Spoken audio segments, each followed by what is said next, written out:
Vous allez découvrir comment créer un nouveau fichier de dessin et comment paramétrer les unités que vous utiliserez dans ce fichier.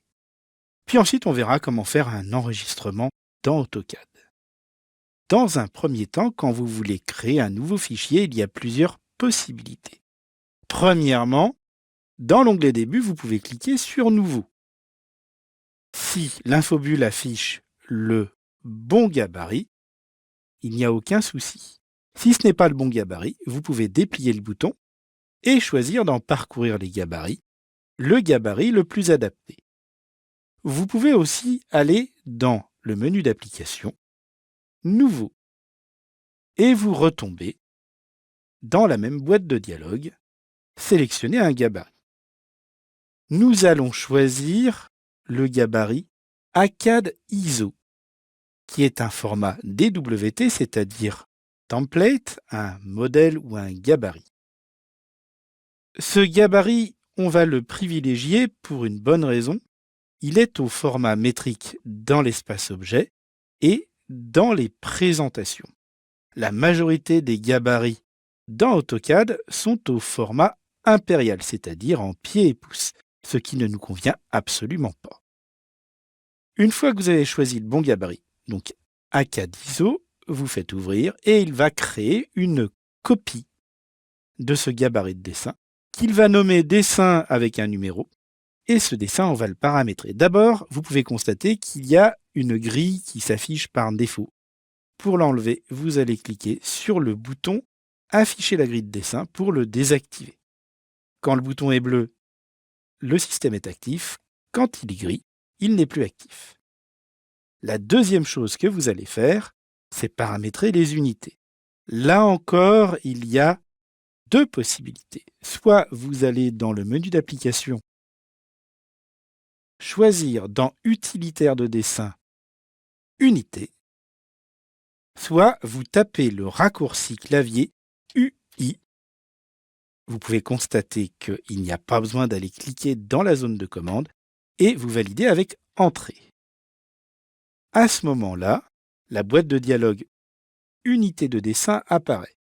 Vous allez pouvoir y choisir le type d'affichage pour les longueurs, donc soit architecture, décimale, fractionnaire, ingénierie et scientifique. Attention, architecture, fractionnaire et ingénierie sont prévus pour un affichage en pieds et pouces. Pour un affichage en système métrique, vous choisirez soit décimal, ce qui est la majorité du temps le cas, soit scientifique si vous avez affaire à de très très grands chiffres. Nous allons choisir décimal. Vous indiquez la précision, cette précision concerne tous les chiffres de longueur dans l'interface d'AutoCAD et dans les boîtes de dialogue.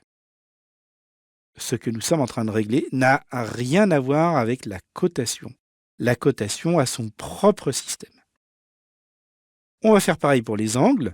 Vous avez le choix entre différents types angulaires. Et nous allons garder celui qu'on utilise le plus souvent, à savoir le degré décimal.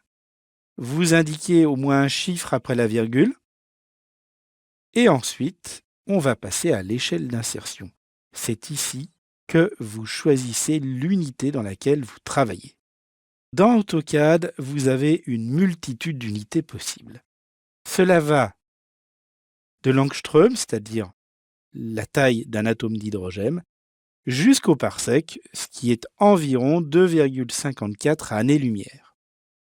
Et on va rester beaucoup plus raisonnable, nous allons utiliser le millimètre.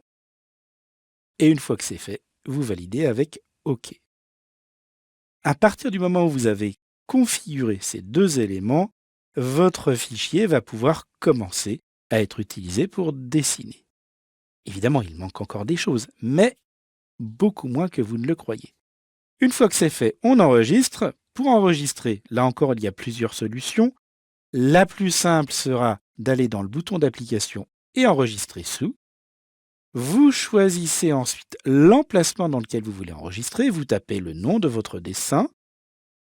Vous choisissez aussi le type de fichier. Vous pouvez constater que vous pouvez choisir parmi la liste qui est apparente les différentes versions de fichiers AutoCAD en DWG ou en DXF, ou en modèle, ou en norme de dessin. Et une fois que vous avez fait tous ces choix, vous appuyez sur Enregistrer. Le fichier est enregistré.